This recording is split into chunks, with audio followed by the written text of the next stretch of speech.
Many people fear that a war with China may be coming, but the war is already here. This is not a shooting war with boots on the ground, fighters flying overhead, or Navy destroyers pummeling the coastline. American soldiers and Marines are not dying on battlefields. Cities are not being bombed. It is a war, nevertheless, with massive civilian casualties that is decimating our social stability, if not actual buildings. It's again going to defeat the United States without firing a shot. Thank you so much for taking the time to do this. Absolutely. I love your work. I'm glad to help if I can. The path into writing and journalism, what was that path for you? Yeah, that's a great question. When I was younger, I was interested in two things, history in general, but especially, aggressive actors in history, going all the way back to Roman history, to World War II, to the Cold War. So I was interested in that. I was also interested in our leaders and why they sometimes made bad decisions. Sometimes they're just stupid, but oftentimes there are other explanations. That can be corruption, some other mitigating factors. So I enjoyed studying those things. I went to graduate school at Oxford, and I wrote my master's thesis on the three revolutions in Soviet military affairs. And then literally 4 months later, the Soviet Union fell apart. So that was kind of inconvenient. Wow. Because I wanted to be an analyst at the CIA. I wanted to kind of be, like the old Tom Clancy, Jack Ryan, not the new action hero one. Right. So I had to have a shift. So I wanted to apply it to journalism and investigative stuff. So I started looking at these corruption issues, and that kind of led me to where I am now. I've got a guy who does fact checking me, who's a former Air Force pilot, very detail oriented. And he said, the great thing about this field, as far as a career is, it's a target rich environment. I mean, there's just so many places you can go and find this stuff. So there's plenty of work to do. We love what we do. We think it's important. And we're just glad that people are interested and want to try to do something with it.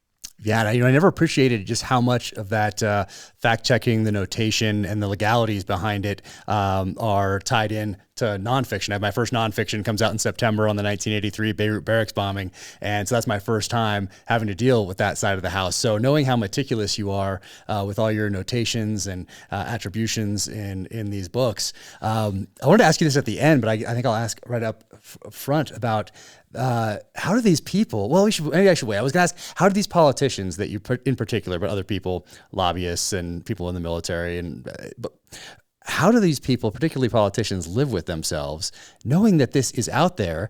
And obviously they're not suing you for defamation. And obviously everything in here is notated. How do they continue to live with themselves, essentially undermining just the underpinnings of our country, the foundational elements of our country for their own to increase their own bank accounts? It's incredible.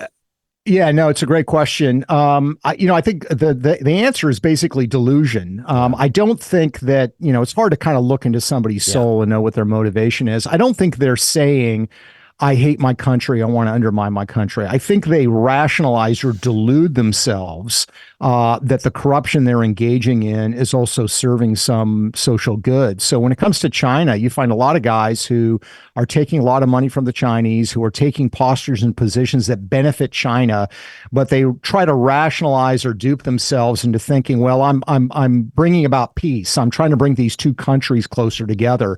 Because I think it's really hard at the end of the day when you're dealing with somebody that's corrupt and doing something nefarious for them to just, flat out have a completely nefarious motive. You can't live with yourself, as you said. And I think that's one of the things you do in your books that I think is so great is these sort of complex motivations. So, whether you're a politician whose family's getting rich from the Chinese, whether you're somebody who took money from the Russians, whether you're engaging in insider trading on the stock market, you have to kind of rationalize and convince yourself that this is okay, that I deserve this, and or I'm serving some greater social good. That's what makes it so dangerous, though, because that opens up the universe to people who will actually engage in this kind of behavior because it kind of masks over what's really going on. Yeah. At what point did you shift focus towards China? Obviously in your last two books, but when did you start to really notice let's say in the late 80s, early 90s, mid 90s, up to 2000. Maybe the focus is on the fall of the Soviet Union, Russia, what comes after that. And then when do you start focusing on China? Was there an event maybe that I've read in the book about the Clinton administration, funneling of funds into the Clinton administration from China through intermediaries, the re-election campaign? Like, what was it that opened your eyes to the China threat? Yeah, that was a big triggering event, 1996, when you had these Chinese organized crime figures linked to the CCP who were funding the Bill Clinton presidential reelection campaign. That was certainly a trigger. The other one, though, I think was the rise of President Xi of China, who really became the de facto leader in 2012. This is a hard-ass guy in a way that I don't think people fully appreciate. I mean, Chinese leaders are tough, but this guy, I think, comes from a totally different variety. And there are two stories about Xi that I think people need to know that just sort of define who this guy is. The first one involves his wife. So President Xi has been married since the mid-1980s to a very prominent singer in China. So in 1989, in June of 1989, there was the Tiananmen Square massacre where Chinese soldiers, they brought them in from the countryside, said there was something terrible going on in Tiananmen Square, sent them in, they hopped them up on drugs. And the estimate is they slaughtered 10,000 civilians in Tiananmen Square. Xi's wife, the night after that massacre, serenaded the troops in song. That's a pretty brazen act. The second thing you need to know about President Xi is he reveres his father. His father was a leader with Mao, got caught up in the Cultural Revolution, was purged for a while, then rose back to prominence within the Chinese Communist Party. Xi built a memorial to his dad, extolling some of the great things that his dad did. One of the things he recounts in this mausoleum for his dad is that when his dad was younger, he had a teacher that he didn't think was sufficiently revolutionary, so he tried to poison him and kill him. Xi thinks that was kind of a cool revolutionary act. So I look at those two incidences. I look at how Xi is governing. This is a very, very hard-nosed, tough guy. This is not Hu Jintao or some of the other leaders that were kind of these soft party guys. This guy is hard-nosed. And the rise of Xi, the fact that China was becoming more repressive and more aggressive beginning in 2012 under him, really triggered to me this whole question of what is going on and why do our leaders in the face of this keep saying, oh, we just need to engage them. We just need to engage them. Everything's going to be fine, because we've been engaging them for 30 years and look where we are now. Yeah, those two stories, I had not heard those until I read this book, and those were both fascinating and illuminating. And right here in the introduction, which is, I love Vacant Eyes, by the way. Many people fear that a war with China may be coming, but the war is already here. This is not a shooting war with boots on the ground, fighters flying overhead, or Navy destroyers pummeling the coastline. American soldiers and Marines are not dying on battlefields. Cities are not being bombed. It is a war, nevertheless, with massive civilian casualties that is decimating our social stability, if not actual buildings. And that sets the tone for what is to come in the book right here. And I want to talk about a couple other things, because I used in my last book, I have many copies of The Art of War, and I used the translation for this current book that comes out here in June, the one that I got in high school. So the first one. So I went to that one, the Thomas Cleary, I think, translation. But it's all in there. It's all in there. It's all in unrestricted warfare, many other documents over the years, many of which you cite in here, most of which you cite throughout these books. But Sun Tzu, the ancient Chinese strategist, said that the supreme art of war is to subdue the enemy without fighting. We keep missing this. We keep missing this time and decades. I don't know how many. I mean, our elected representatives can't even read the Constitution, can't even be bothered to do that.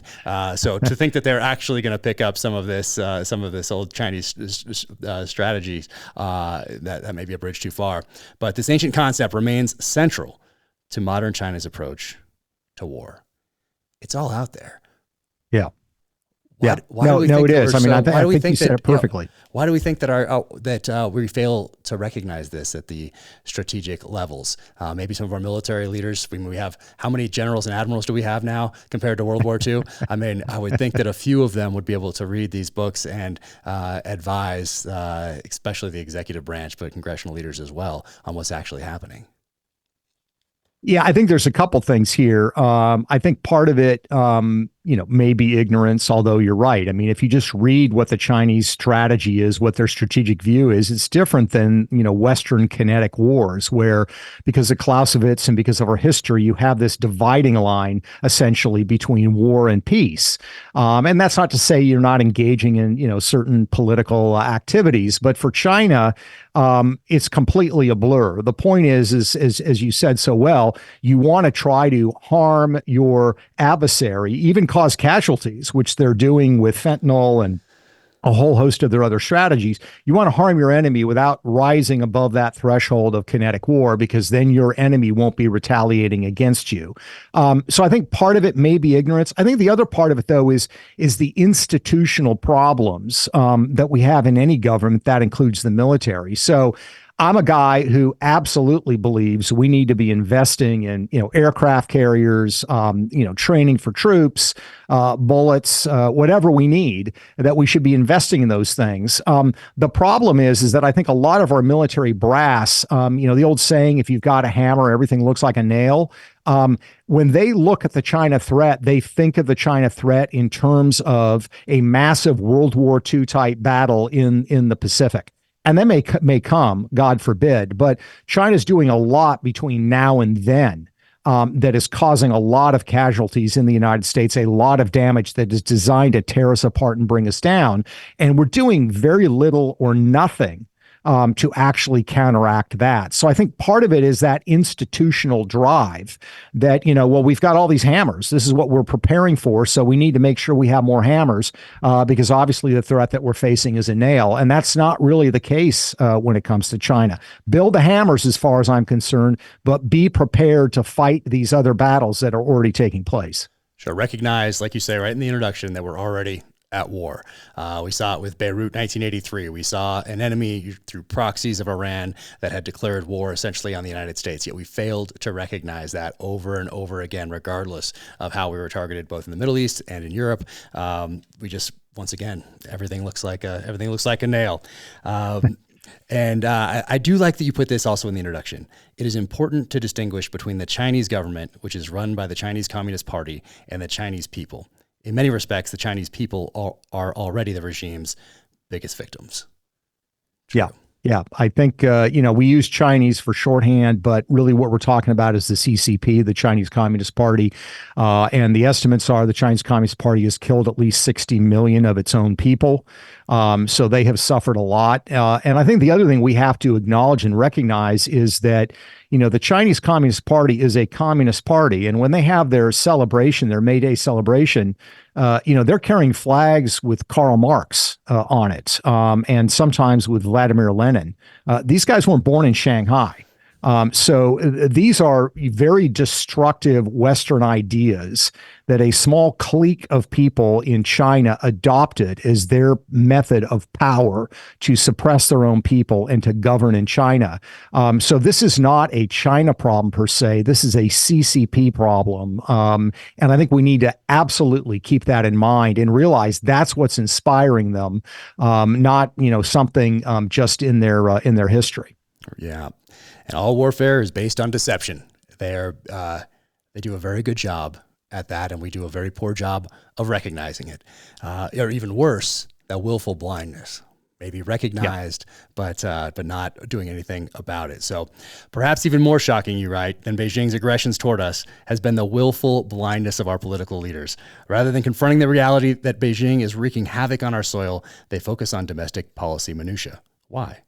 A simple part of the answer is corruption. Some of our leaders who are named in the chapters that follow have financial ties to the Chinese state and don't want to see the flow of money disrupted. A more complex part of the answer is acknowledging the truth of what China is doing. What China is doing would require our leaders to accept a profound paradigm shift and would force extremely difficult choices that would also dramatically disrupt the lives and livelihoods of elites in Silicon Valley to Wall Street, who benefit from partnerships with the Chinese government-linked countries and often finance the campaigns of our political leaders.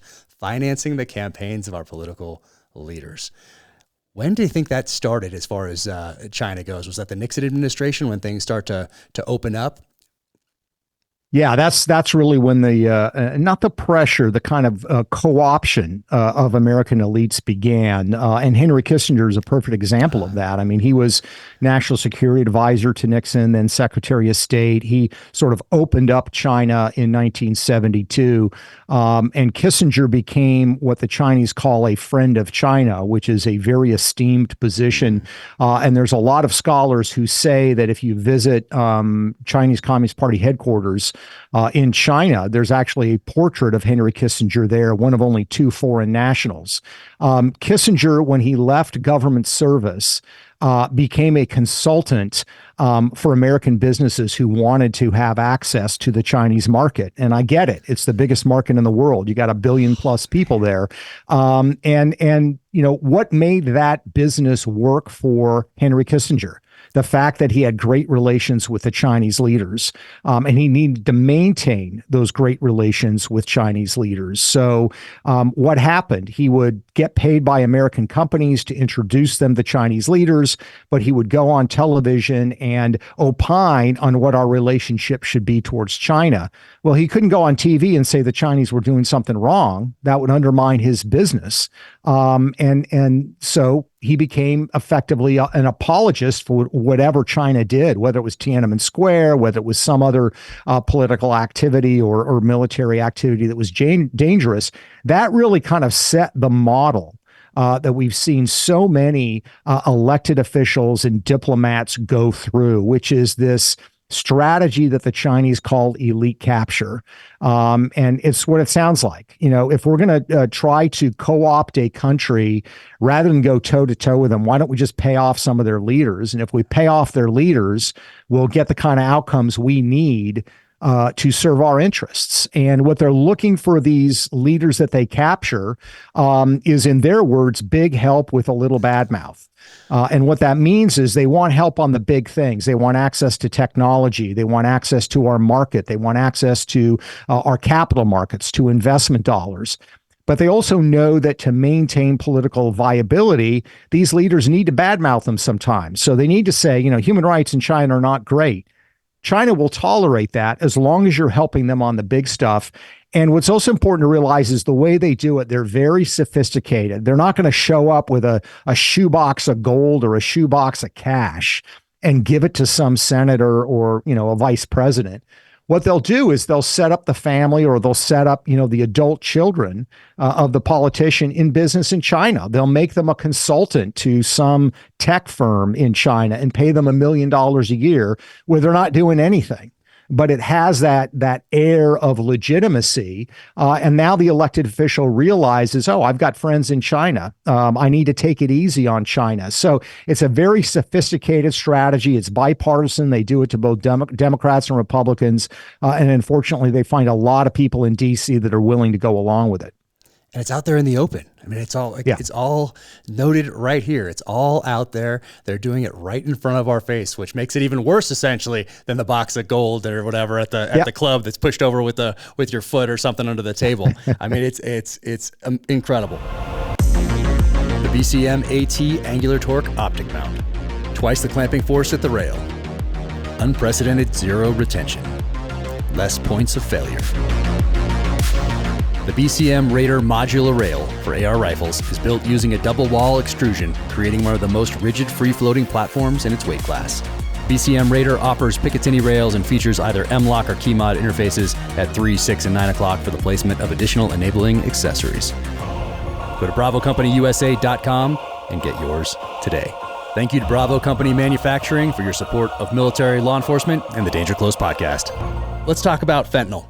Fentanyl, a synthetic opioid that in 2021 alone claimed more than 67,000 lives. That is more than American combat deaths in the wars in Iraq, Afghanistan, and Vietnam combined. Fentanyl is now the leading cause of death of Americans under the age of 45. It has killed more Americans in a single year than were killed in the atomic bombing of Nagasaki. All evidence points to fentanyl being intentionally deployed. Fentanyl is being covertly and systematically aimed at the citizens of our country by a major foreign power, the most lethal peacetime attack in human history.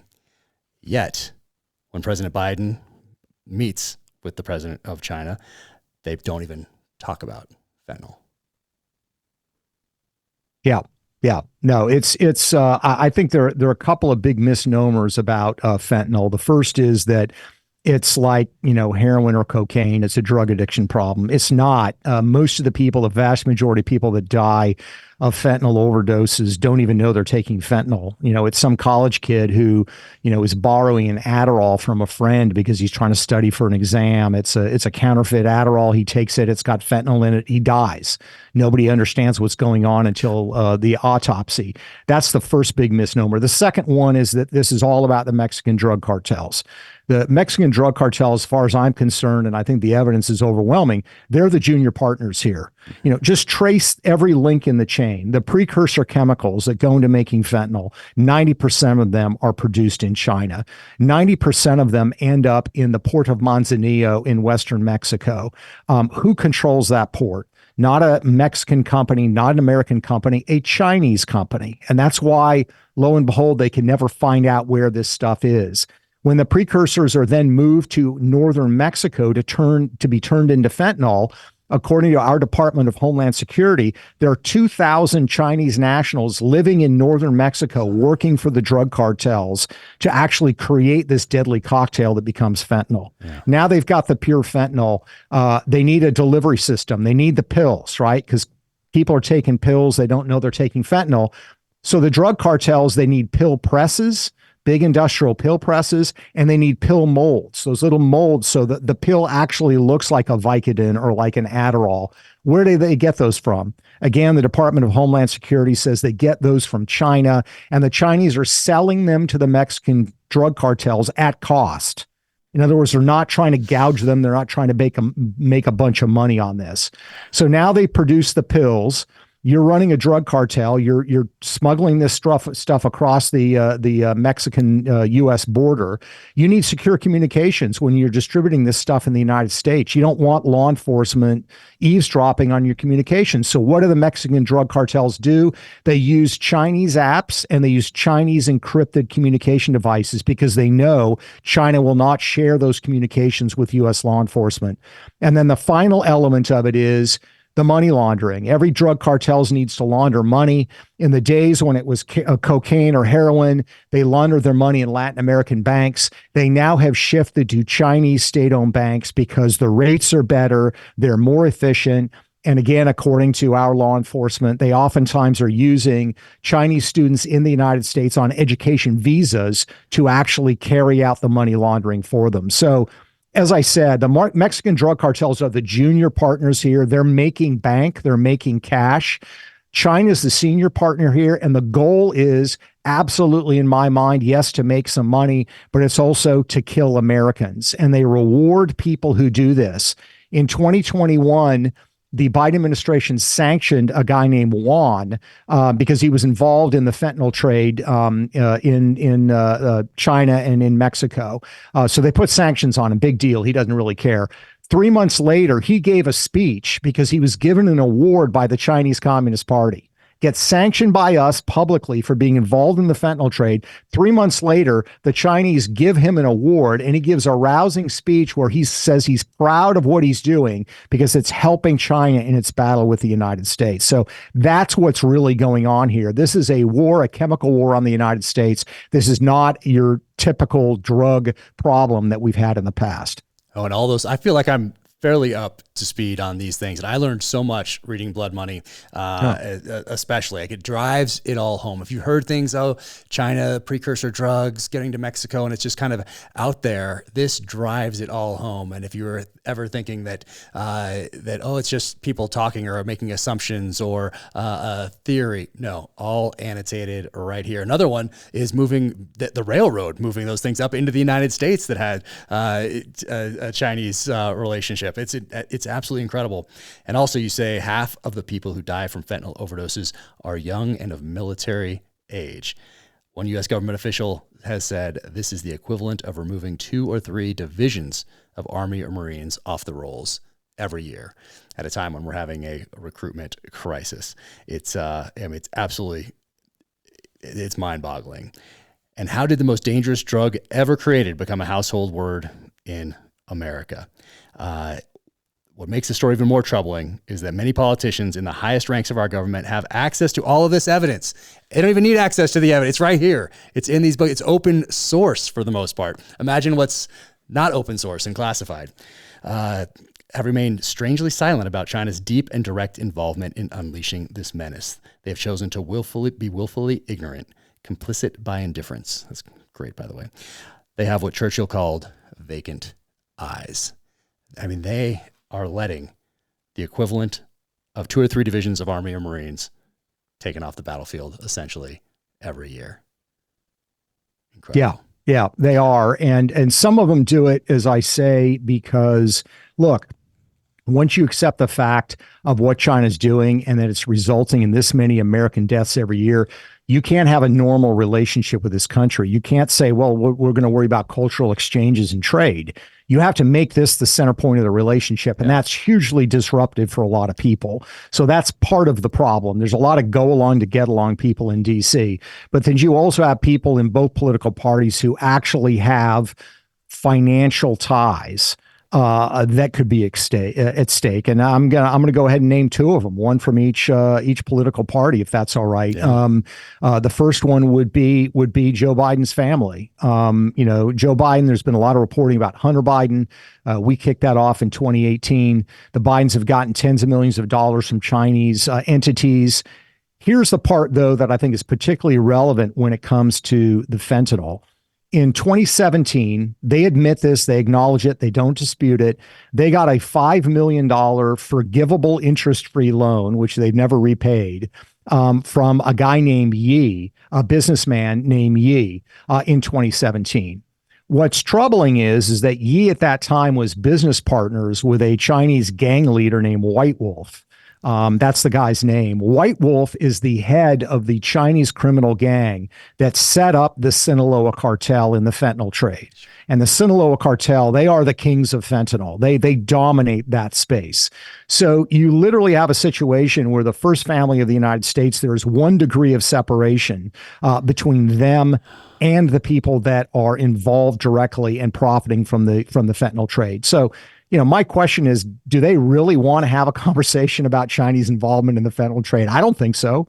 It's deeply embarrassing, and it comes very close to their their front door. So it's what they call in Washington an optics problem. The second person I would look at would be Mitch McConnell, senator from Kentucky, the leader of the Republicans in the Senate.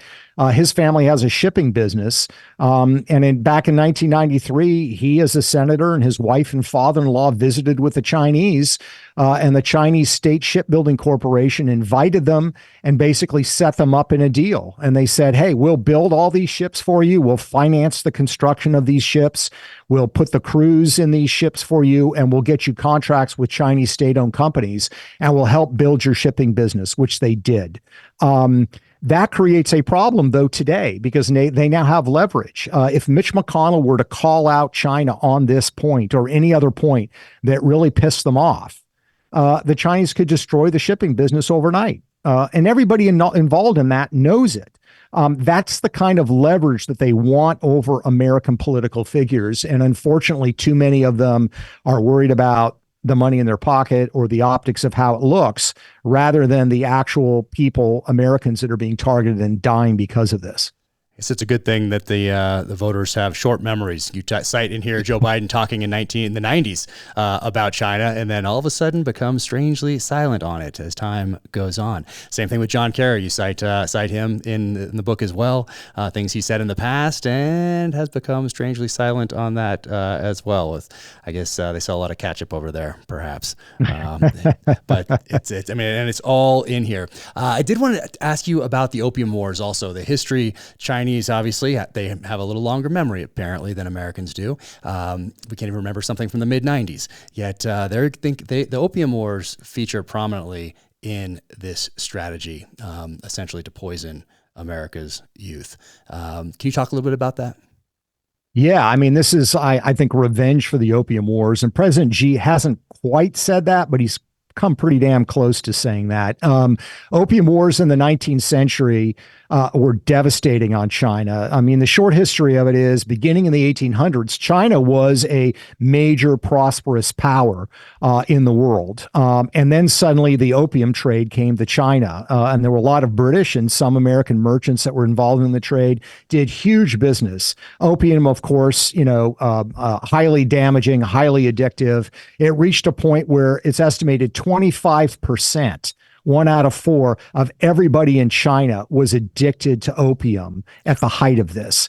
The emperor, the leadership of China, tried to stop the trade. The British Navy intervened and said, no, you can't do this. This is a legitimate commercial enterprise. And this led to what was called in Chinese history, the century of humiliation. They went from being this pretty prosperous power to being a basket case by 1900. And they blame that. And I think there's a big case to be made there. A lot of that is because of the opium problem that they had. Well, if you look at how fentanyl has been played out, it is the actual reverse. It is not drugs going into China being carried out by British merchants. It is actually Chinese companies and people connected to the CCP who are sending drugs to the United States in cooperation with Mexican organized crime. And it's having the same effect. It's making a ton of money for these people, and it's wreaking havoc on American society. And by the way, we're focused on fentanyl, but there's carfentanil. There's all these other chemicals that are coming down the pike that are even more lethal and more potent than fentanyl. So fentanyl is just the beginning. This whole area of synthetic drugs is the wave of the future, and China's at the epicenter of it. And I think the problem's going to get a lot worse in the years ahead. I didn't know until reading this book was about China's involvement in trying to essentially poison American servicemen in Vietnam. I didn't really, I didn't have a clear view of that until I read your book. And then also in Japan, U.S. servicemen in Japan as well. Can you tell me a little bit about that, about the China connection to Vietnam? Because that takes us back to the 60s. Yeah, this was surprising to me too. Essentially the Chinese decided in the 1960s, and we know this because they talked about and bragged about it, decided in the 1960s that one of the best weapons they could deploy against U.S. troops in Vietnam was to get them hooked on heroin. And so what they started to do was to mass produce it. And it started showing up in Saigon and at U.S. military bases. And what shocked U.S. officials was the fact that it was, 97% pure heroin. The stuff on the street that was being sold in New York at the time was like 12% pure. This was 97% pure. If this was just a commercial venture, you wouldn't do that. You wouldn't put that much pure heroin into it. Second thing is the price point. To buy, this in New York at the time was $10. They were selling the ultra pure stuff for less than $2 a pop to U.S. soldiers in Vietnam. It was all packaged in similar ways. It was mass produced. And Zhou Enlai, who was the Chinese foreign minister, actually bragged to Nasser, who was the leader of Egypt, and he did it to other people. He bragged and said, we have this secret weapon we're using against the Americans that's going to be more devastating than anything the Viet Cong might be doing. And we're going to re-flip the Opium Wars, and we're going to do to them what they did to us. And that's exactly what they did. And there's a lot of evidence that one of the things that accelerated, once the decision to have been made to start the withdrawal from Vietnam, one of the reasons they accelerated that retreat was precisely because the drug addiction rates were spiking in the United States. So they recognized even in the 60s that it was a potent weapon. They did the same thing to U.S. servicemen in Japan in the 1950s, according to the Japanese government. China was also selling high potent heroin to U.S. servicemen, for pennies on the dollar that it should have been going for. In other words, it wasn't just a commercial venture; it was actually a strategic poisoning of American servicemen. Yep, and it seems like they learned a little bit each time. Got a little better at what they've been doing each time as things roll on. We mentioned Kissinger, and we talked about him after he essentially leaves government service, stays as a consultant, writes books, goes on the news, those sorts of things. But there's also things that he did in his capacity in government service. So this goes back to 60s, 70s here, and at the time, the Pentagon was flying reconnaissance planes over Southeast Asia to identify poppy fields in countries such as Laos and Burma. But the overflights of Burma, Beijing's ally and notably producer of opium, were halted at the request of Secretary of State Henry Kissinger, specifically to avoid damaging the United States' relations with China. Interesting. Yeah. Unbelievable, the priorities here. And the U.S. government, up until the late 1960s, had been very specific, and there have been tons of cases and lots of evidence of Chinese involvement with the drug trade. When Kissinger came in and started warming relations, the word went out in the White House and in the Nixon administration, you're not talking about this issue anymore. So the issue kind of went away because it wasn't convenient to talk about it anymore. It was not profitable. Now, the Second Department of the People's Liberation Army and their connection to China's Houston consulate. What is the Second Department of the People's Liberation Army? Yeah, this engages in effectively political warfare around the world. They talk about the three warfares. One of those is political warfare. Another one is lawfare. Another one involves public opinion. But their job is to engage in sort of psychological operations aimed not just at military targets, but also civilian targets. And they emerged in a really sort of stunning and shocking way in 2020 when we had all these protests that were roiling in the United States. They kind of initially started at, people being upset about, George Floyd, but then they became increasingly radical and violent.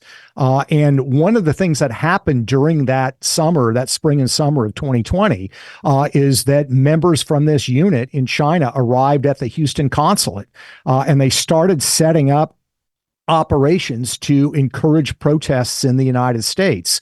They work with TikTok. They work with Huawei, which is a Chinese tech company tied to the Chinese military. And the plan was to, put things out on social media and to help organize more radical protests in the United States.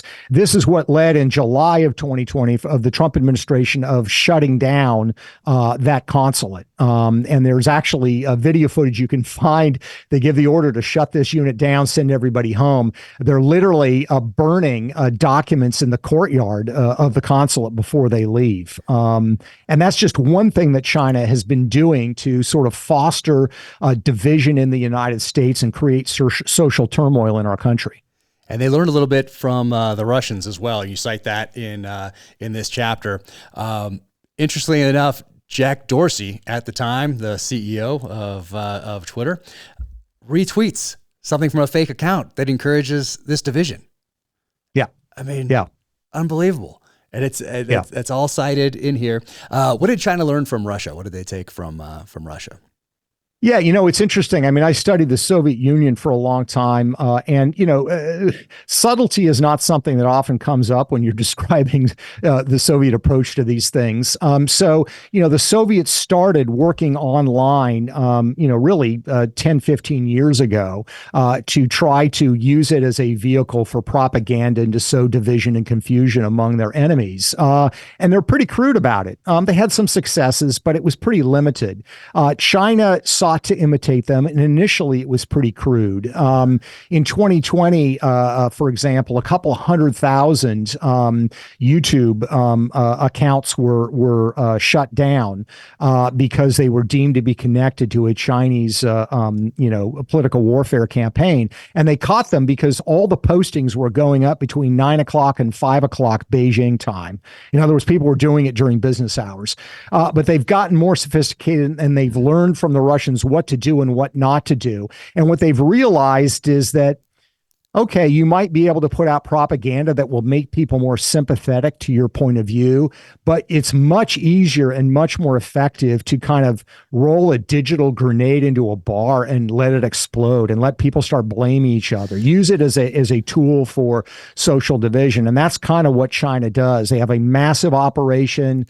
It's believed to involve 1,000 Chinese military personnel. Each one of them has roughly 1,000 social media accounts that they run in the United States, posing as Americans, some on YouTube, some on Twitter X, some on other platforms. And basically half of these accounts say America's a racist, bigoted society. And the other half of the accounts say, I only like white people. So in other words, they're trying to pit us against each other. And I would say if there's an optimistic note in my book, I would say it's that I don't think we're nearly as divided as we sometimes think we are looking at what's going on online. I think there's a lot of fanning of the flames by China and by other actors. But there's no question it's working. And this is part of their goal, and it's part of this, what they call disintegration strategy, which is to fragment and divide the United States. Because as one military official puts it in the book that I quoted, one Chinese official, this internal division saps America of its strength. And there's no doubt about that. And they're quite good at it. They're very good at it. I could talk to you for like 10 hours about all this stuff, but it's all in here. Everybody needs to read Blood Money and also Red Handed. If you want, I was going to ask you about Gavin Newsom and his connections, but I'll let people read all that in the book. It's all annotated in here. I do want to ask you about that yacht in 1997 with the Goldman Sachs people on it. Monkey's uncle. I mean, what did Gary Hart have? What was the name of his yacht? Wasn't it like Monkey Business or something? Monkey Business. And that's Monkey where he Business. got busted on. You got to be careful when you're going to name your yacht. That's for sure. So that's a note of warning. But in Hong Kong Harbor, what happened on that yacht in 1997? Monkey's uncle. Yeah. It's a great question. I mean, this sort of, I think, shows what the three legs of this stool are. So in the 1980s, the Chinese Communist Party under Deng Xiaoping basically went to the triads, Chinese organized crime, and said, hey, come here. We'll make a deal with you. If you're patriotic, meaning you support the CCP and you don't do a lot of stuff in China, we'll actually support you. So if you want to, run drugs and run guns in the United States, we're fine with that. You come back to China, we'll protect you, no problem. But you also need to do some favors for us. What happened to the Monkey's uncle in the 1990s? This is a ship that was run by Goldman Sachs, the big investment banking firm. And there were three groups that were at this meeting. There were Chinese Communist Party officials, there were leaders of Chinese organized crime, and then there were the Western bankers and businessmen who wanted to do deals in Hong Kong and they wanted to do deals in China. And the Clinton administration sent the Secretary of Commerce, by the way, just to oversee all of this. So everybody kind of got what they wanted in this meeting, right? The Chinese Communist Party got organized crime and the American businessmen to say, hey, yeah, we're cool. We're not going to cause you any problems. We're not going to, encourage or support any dissent. And the Chinese Communist Party told the Western bankers, yeah, you're free to work with the triads and you're free to make a lot of money. And this is kind of how the problem has metastasized over the decades. You've got huge investment firms on Wall Street, big tech firms in Silicon Valley, entertainment companies in Hollywood that were given the promise you're going to make a lot of money in China. Just be nice to them. And they've been nice to them. And in return, they've been given access to this massive market.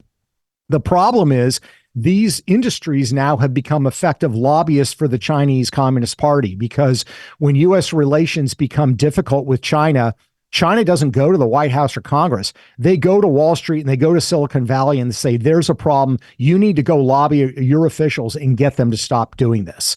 So the yacht story sort of is the beginning, the genesis of this cooperative attitude you see between the CCP, Chinese organized crime, and Western investment interests on Wall Street. Yeah, and worth noting that that in 1982, the government starts to, I guess it might not be the right choice of words, but normalize relations with the triads, organized crime, realizes a value there in using them as proxies, deniable proxies. We see that other places around the world as well. So that part was fascinating. And in destabilizing democracy, and I want to move on to TikTok here because I know we're limited on time, but before that, in destabilizing democracy, this is Paul Dubrova. Is that how you say it? Dubrova? Might be pronouncing that wrong. An AI expert, biohacker. And he says, the first thing to remember is that persuasion or propaganda, a term popularized in the 1920s, need not persuade the majority of the public to be effective. It's enough to persuade just 1% of the population to destabilize a democracy effectively with protests, rioting, and a collapse in institutional trust. Oh, seeing that play out. So the question that really needs asking is, how hard is it to radicalize 1% of the public with modern weaponized forms of persuasion? The answer is dangerously easy. And we're watching it. Yeah. No, you're right. We are seeing that unfold in front of our eyes. And I would say, I mean, authors are always loath to say what the favorite part of their book is. I don't know if you have the same issue or picking a favorite book, but in Blood Money, my favorite section of the book is a section where I quote extensively from Chinese propaganda and military officials describing how propaganda works and how they are using tools like TikTok, but other mechanisms to persuade and to manipulate primarily young people in the United States. And what they say is it's not a rational thing. You're not using logic. You're not using information per se to persuade people. You're using emotion. Yeah. And a tool like TikTok, but also, other online platforms are tailor-made for that. And when you take a young person who doesn't really understand history, they may not know what's going on in the Middle East. They may not know what's going on in the Asia Pacific. They may not know what's going on in a particular, incident involving the police that they see on video.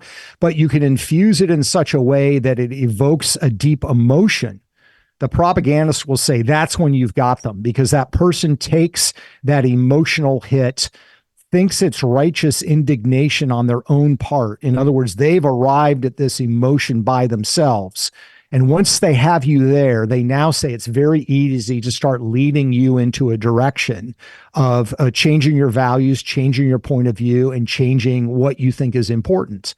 To his point, it's not that difficult to do. And it's very, very perilous when the Chinese Communist Party, through TikTok, has this direct access to millions and millions of young people in the United States and is able to manipulate them in a way that they are actually talking about how they're manipulating them.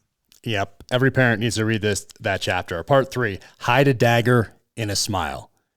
I mean, every parent needs to buy this book, read this book, listen to this book, play it for your kids in the car to make them aware of this manipulation that is going on, because that awareness piece, I think, is a big part of it. That's why it's so dangerous to get them so early, as the Chinese government is essentially doing here with TikTok. So the purpose of TikTok, I mean, what a strategic weapon. And do you think its overall purpose is to weaken the United States? Yeah, and I think they say that. I mean, look, the thing people have to understand is that the Chinese officials are talking openly about how they're using TikTok in this way. I quote a Chinese propaganda official saying that TikTok is the ultimate Trojan horse, in his words. But the other thing people have to understand is the problem is not just that ByteDance, the parent company of TikTok, is a Chinese company. It is a unique Chinese company. The algorithm that drives TikTok, that makes it so potent, is not just a company secret. In 2020, the Chinese government declared it a state secret. That shows you how much value they place on this company and how close they are to this company. The other thing to know is that ByteDance, the parent company of TikTok, does actually a lot of joint research with the Ministry of State Security, which is their intelligence agency. It's the FBI, CIA, NSA, DIA, everything rolled into one. ByteDance does a ton of joint research with the Chinese spy apparatus. And one of the things they actually research and study together is how to manipulate people online. So it's not just a ordinary Chinese company, which would be bad enough given Chinese government control. It's much, much closer to the Chinese espionage state than that. About page 124 and 125. This is the pages where you're talking about these Chinese propagandists, modern day Trojan horse, all in here, all annotated, all quoted. And then this part right here where you break it down with perception manipulation, cutting off historical memory, changing the paradigm of thinking, deconstructing symbols. The ultimate goal is to manipulate a country's values and achieve strategic goals without an actual overt military battle. I put a little star next to that one. Fascinating. Everybody, once again, get this book, read this book, take it to heart, share it with your kids. I think probably the most important thing you do is give this book to a kid in 6th grade, 7th grade, 8th grade, 9th grade, when they're kind of shifting over from reading kind of the young adult type books and really starting to kind of develop the reading skills and cognitive skills to think logically for themselves, or where they should be anyway, and just know that they're being attacked by an outside entity. So important. Differences between TikTok and China and the US, that should be very telling. Yeah. Yeah, no, it's very, very interesting because China also has this concept they call it cognitive warfare. And it's this idea that, yeah, we've got this competition with military, but also we have a competition just with what is the mental intellectual capacity of people to design products, to design technologies, to design weapons. And they're very confident that they can win cognitive warfare. And one of the reasons they are is the different versions of TikTok. So in United States, we have TikTok. In China, they have Douyin, is what they call it there. Both of them are run by ByteDance. TikTok in the United States is basically cotton candy.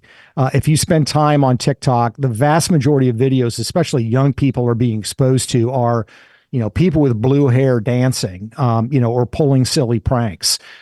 That's not what Chinese young people are getting in Douyin, the equivalent of TikTok. They're getting science experiments. They're getting art, history, culture, obviously with a CCP spin. The point is, our kids are getting cotton candy. Their kids are getting spinach. And this is, again, by design. This is part of this cognitive warfare. There are other manifestations of it as well, but I think this is the one that is most potent. And it is literally designed to, I think, dumb down American young people, and the effects that TikTok has on attention span, learning ability, the amount of reading people are doing at a young age is much lower than it has been in the past, primarily because of short video formats like the one on TikTok. So this is, again, intentionally part of this design that China has in using ByteDance and its products, these cultural products, as weapons against us. Once again, going to defeat the United States without firing a shot. I'll let people go into they'll get this book, read about video games, movies as well, because all those you get in with TikTok early, and then it moves into the video game space. And then that person gets a little older. They're watching movies that also have this connection to China. The examples that you gave in here about Hollywood were extremely telling. And I'll be very curious when they get to my book that comes out, Red Sky Morning. It's China centric, obviously, from the research that I did in your books. So it'll be very interesting if we get to making that one and all of a sudden China becomes something else. I have no creative control over that, over anything really. So that'll be, I'm quite curious. But then we have Top Gun, though, over $1 billion, and they switched some things around in Top Gun on Tom Cruise's jacket and proved that you can still make a ton of money with a great film without bowing down to China. That was pretty cool. That was pretty cool. There's some courageous people out there doing some good stuff. So, look, that's the challenge you're going to face, because your book's not going to be judged on its merits. It's going to be judged on these complicated commercial interests. So hopefully it'll work out. But I understand exactly where you're coming from and the reason for caution. Yeah, it's interesting. Very interesting. Okay, a few minutes we have left here. Social engineering a pandemic. Of course, this affected everyone. If you're not on TikTok, you're not on social media, you don't watch movies, you don't play video games, still, COVID-19 impacted your life, your children's lives, the country, obviously. So what did the CCP, you talk about them seeing COVID as an opportunity. How did Beijing manipulate the world? Yeah, there are several things that they did. One of the things they did, once they realized that they had a virus that was transmittable from person to person, is they covered it up. They knew that this virus was a problem, and they knew that this virus could be transferred from person to person. It was not just something that animals occasionally gave to humans. They knew that at the beginning of November of 2019. They didn't actually tell the world that fact until the end of January. So it's about a 3-month gap. What they did during that 3 months was they cornered the market in masks and PPE supplies for medical personnel. Why is that important? It's important because that really seriously undermined our ability to respond to the virus. So they basically cut off the exports of PPE supplies to the United States.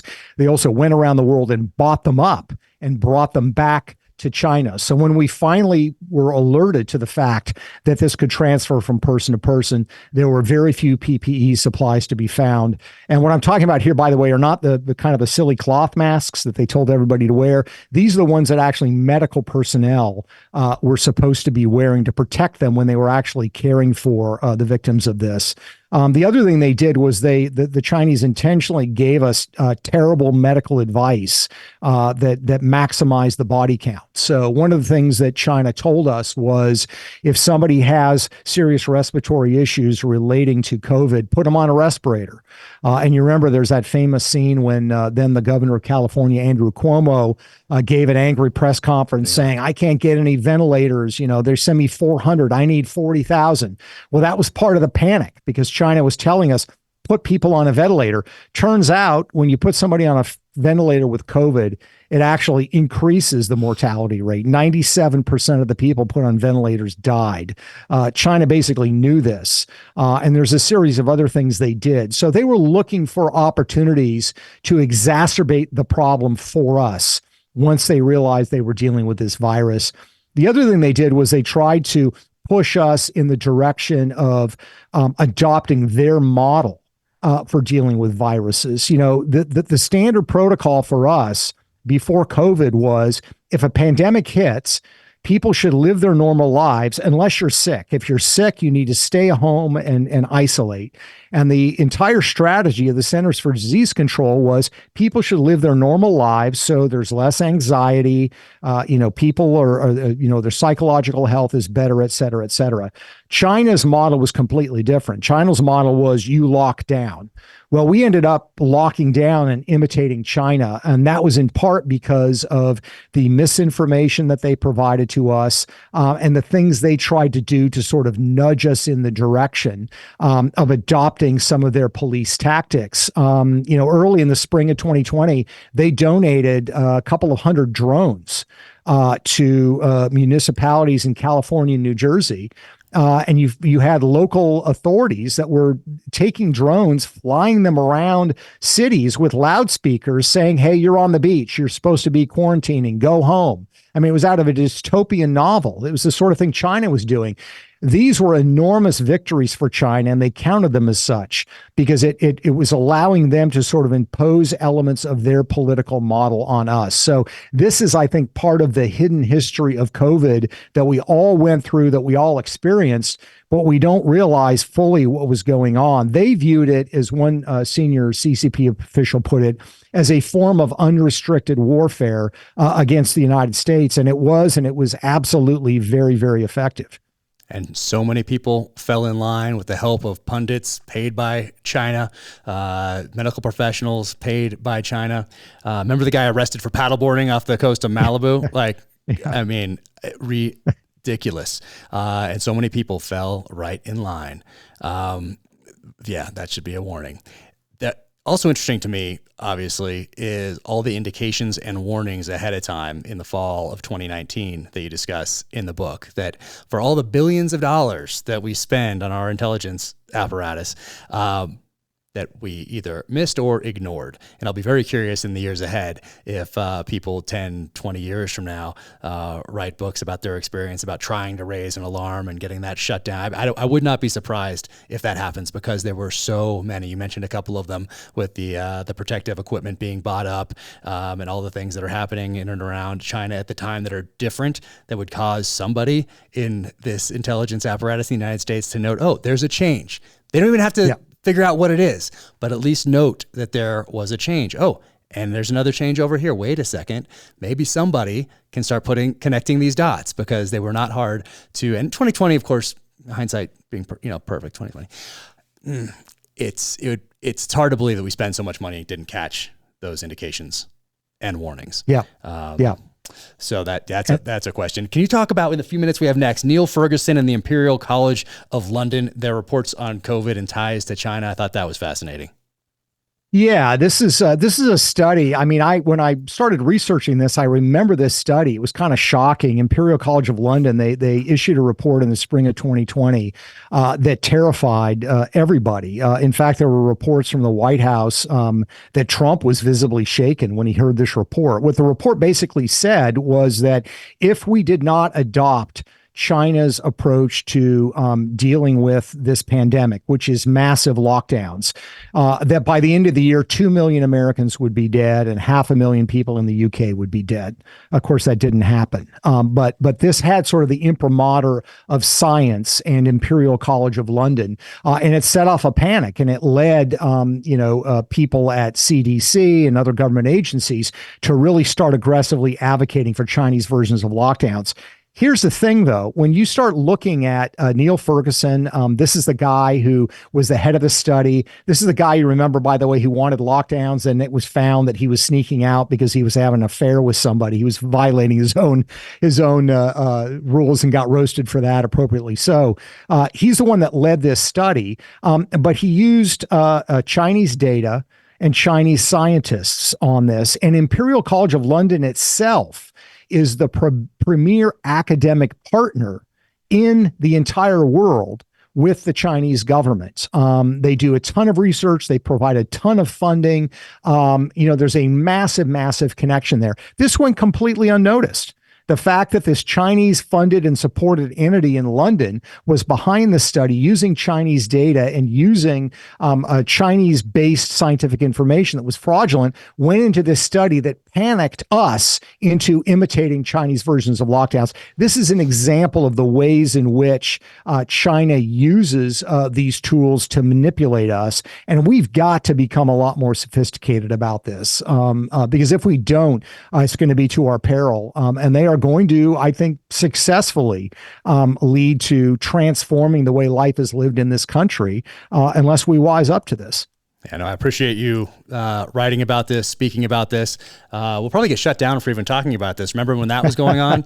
Maybe it still is. I don't know. I guess we'll find out when this airs. But I remember talking about it on Rogan. I was on Rogan in 2020, and that was when people were getting shut down for talking about the lab leak theory. And I just remember saying something along the lines of, any detective in any city in America that's looking into a crime would call there being a Institute of Virology in the same area where this thing breaks out as perhaps a clue.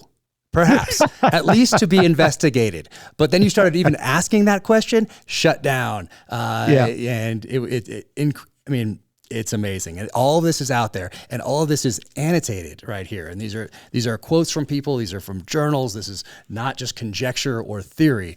Everything in here, like I said, is annotated.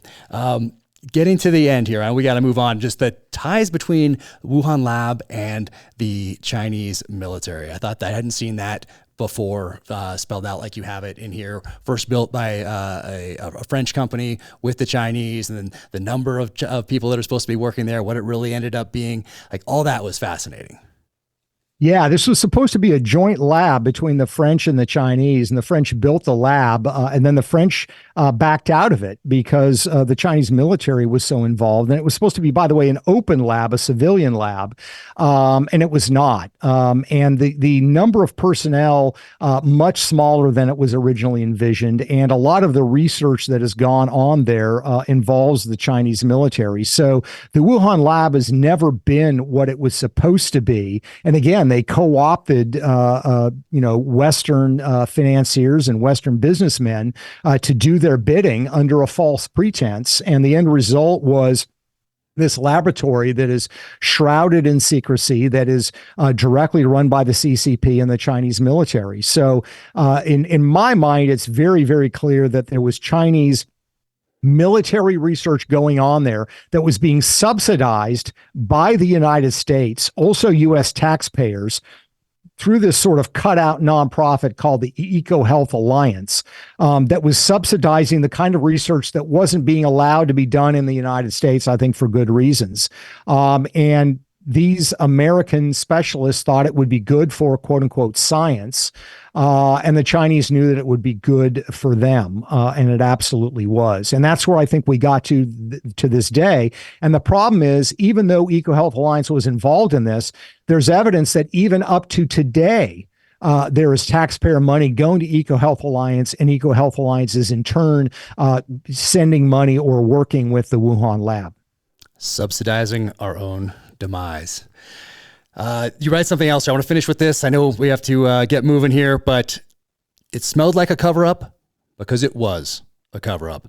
After the 9/11 attacks, the government assembled a 9/11 commission to figure out what had happened. Approximately 3,000 Americans tragically died on 9/11. COVID killed many, many more, yet we have never had an accounting. Why do you think that is? I think it's what we've been talking about all along, which is the corruption. Who wants to honestly have this conversation? The Biden administration doesn't want to have a conversation about what China's doing because the family has taken some $31 million from Chinese businessmen linked to the CCP, beginning when he was vice president. So this is an embarrassing conversation to have. And then you've got a lot of other people in D.C. who have strong commercial interests. Wall Street doesn't want to have this discussion. Silicon Valley doesn't want to have this discussion because if we do, and the facts are confirmed as we think they would be, that China did this, maximized America's body count, that's going to fundamentally complicate their commercial activities in China, and they don't want that. So there's too much money at stake. And the real question I think we all have to ask ourselves, doesn't matter what your politics are, what your party is, it doesn't matter to me. The question is, questions like these need to be answered. We need to know the truth about some of these things. And the fact that they've been able to drift on now, it is, 4 years after COVID started, and there's been no official inquiry. The House Intelligence Committee didn't want to look into this and has barely looked into it. It's truly stunning to me, something that caused us to shut down, that caused 1 million American deaths. And there's this lack of curiosity among people in D.C. about it is just astonishing to me. Yeah, to say nothing of long-term impacts on children, their education, those suicide rates, depression, small businesses, the even further rise of gigantic corporations. It's all out there. As we close up here, I know we got to move on, but have you ever feared for your life in doing any of this research that you've done or talking about any of these things that you talk about? We have security problems, clearly, and we have certain ways to mitigate those. I don't want to go into those details. A lot of times it's just it's an issue when you're traveling. That's probably the biggest issue. Where I work with my researchers, I've got 13 researchers here with me in Florida. We have a large fence. We have a lot of people who are concealed carry permit holders. And the biggest problem we honestly face is cyber, constant bombardment, trying to attack our networks and whatnot. So we absolutely take precautions, but you can't ultimately let that dominate or intimidate what you're going to try to do. So we're just going to keep doing it. Yeah. Well, thank you for doing it. Thank you for writing these books. Would you travel to Macau to go to a hotel there, or would you go to Taiwan, or would you go to Moscow for a conference or anything like that, or would you shy away from going to those places?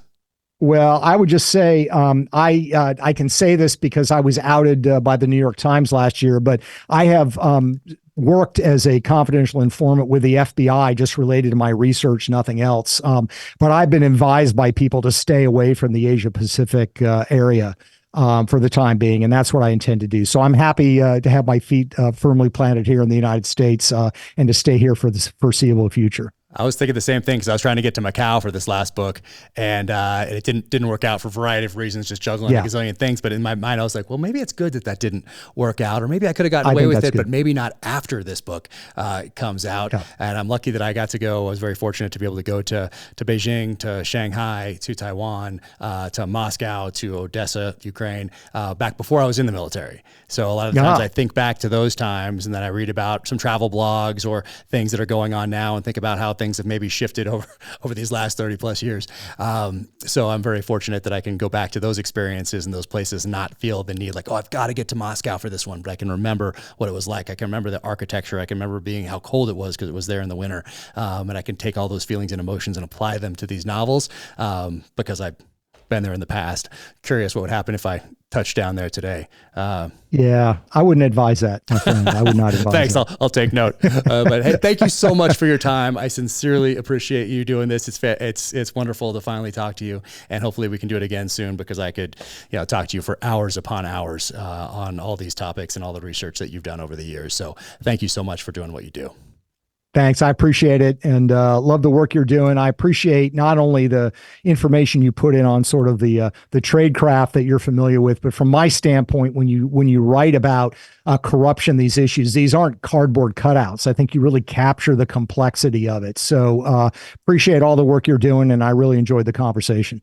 Thank you. Sometimes in these characters that I write, I have to tone it down from reality because what I know is happening out there and what's all documented, if people aren't aware of it and haven't done that research, they're not going to believe it. So you kind of have to tone down what's really happening in some of these cases. But unfortunately, it's crazy. But no, thanks again. Take care, and hopefully I'll see you in person soon.